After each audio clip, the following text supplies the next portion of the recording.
We weren't sure what to expect when we got there. This is the tower. We didn't know how it would be, if it would be in sections or in parts.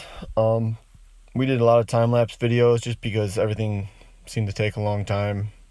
Once we figured out the pattern, how the girders are supposed to go, it did go pretty quick.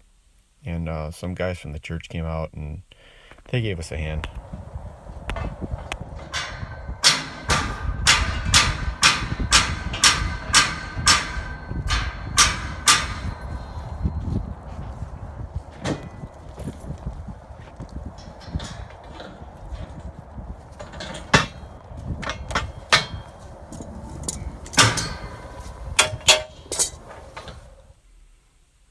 Just more time lapse. This is the middle section.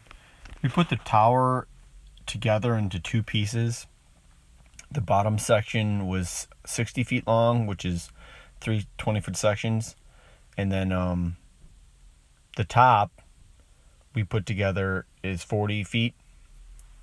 And then there's a 10-foot pole. The problem with the 10-foot pole is the tower company didn't send it.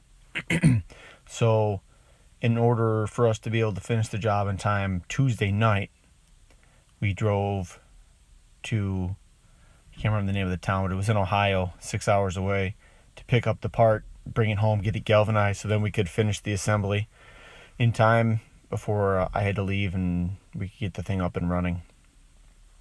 Just a challenge that we had. The weather was pretty rough. It was cold and rainy all day, every day, except the last day. So the mud was just brutal. A guy donated that fork truck. We did 20 welding grounding rods the whole way around it. We CAD welded them together, which is always fun. It's like forging in place. This guy John helped me with that project, part of the project. He was a real good guy, real fun to work with. It's just muddy, and he was able to keep a positive attitude, and we laughed a lot during the job. That's what it looks like when it's done. It was pretty cool. That's sitting in the trench and just mud and nastiness and trying to make the best of it. When we finally lifted the tower into place, it didn't fit the bolts that were already there before we got there.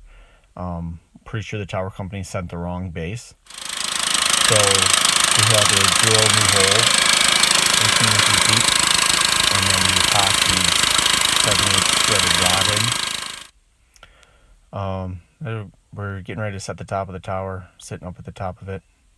There's a time lapse of the crane picking the top piece up to us and us trying to get it lined up. We really needed to tweak it to get it to go. We ended up using a couple C-clamps to get them lined up so we get the bolts through. Pretty fun though. You know, it's wild being up that high and working.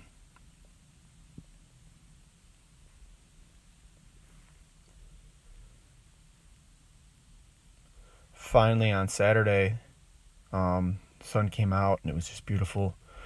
Eric and I got to climb to the top, about 105 feet up, and get the antenna mounted and run the coax and get it powered up. I wasn't able to see it broadcast just because I had to come home, but they got my part of the job done, and I was super blessed to be able to go and help these guys out. They have a great ministry, and they do a great job. So